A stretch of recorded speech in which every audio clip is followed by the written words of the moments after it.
Hello, ಭಾರತದ ಪ್ರಜೆಗಳೇ, ನಿಮಗೆ ಏನಾಗಿದೆ? ಹಾಂ, ಎಲ್ಲ ಬೆಂಗಳೂರಿನವ್ರಿಗೆ, ಬೇರೆ ಕಡೆಯವ್ರಿಗೆ ಎಲ್ಲರಿಗೂ ನಿಮಗೆ ಗೌರ್ಮೆಂಟ್ ಫೆಸಿಲಿಟಿ ಎಲ್ಲದೂ ಬೇಕು. ಆದರೆ ಹೋಗಿ ಒಂದು ದಿವಸ ನಿಮಗೆ ಓಟ್ ಹಾಕೋ ಯೋಗ್ಯತೆಗಳಿಲ್ಲ ನಿಮಗೆ. ಬೆಂಗಳೂರಲ್ಲಿ ಎಷ್ಟು ರೀ ಪರ್ಸೆಂಟೇಜು, ಬೇರೆ ಕಡೆ ಎಷ್ಟು ರೀ ಪರ್ಸೆಂಟೇಜು? ನಾಚಿಕೆ ಆಗಲ್ಲ ನಿಮಗೆ? ಹಾಂ, ಫಾರಿನ್ ದುಬೈಯಿಂದ ಬಂದು ಓಟ್ ಹಾಕಿದ್ದಾರೆ, ಲಂಡನಿಂದ ಬಂದು ಓಟ್ ಹಾಕಿದ್ದಾರೆ. ಅವ್ರು ಇಂಡಿಯಾದಲ್ಲಿಲ್ಲ, ಭಾರತದಲ್ಲಿಲ್ಲ, ಆದರೂ ಅವ್ರು ಓಟ್ ಹಾಕಿದ್ದಾರೆ.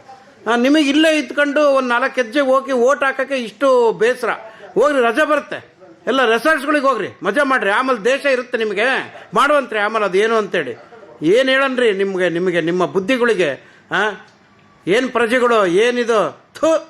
ಏನು ನೋಡೋಕ್ಕೆ ಅಸಹ್ಯ ಆಗುತ್ತೆ. ಟಿ ವಿ ನೋಡ್ತಾ ಇದ್ರೆ, ನಿಮ್ಮ ಪರ್ಸೆಂಟೇಜ್ ನೋಡ್ತಾ ಇದ್ರೆ ಏನು ಬಡ್ಕೊಂಡು ಸಾಯಲಿ ನಾವು. ಹೇಳಿ ಗೌರ್ಮೆಂಟ್ನವರೆಲ್ಲ ಇಷ್ಟು ಹೇಳಿದ್ರು, ಓಟ್ ಹಾಕಿ 5 ವರ್ಷಕ್ಕೆ ಬರೋ ಒಂದು ಓಟಿನ ಹಬ್ಬ ಅಂತ ಅಷ್ಟು ಹೇಳ್ತಾರಲ್ರಿ ನಿಮಗೆ. ಹೋಗ್ರಿ, ಏನಾದರೂ ಮಾಡ್ಕೊಂಡು ಸಾಯಿರಿ, ಹೋಗ್ರಿ ಅತ್ಲಾಗೆಲ್ಲ.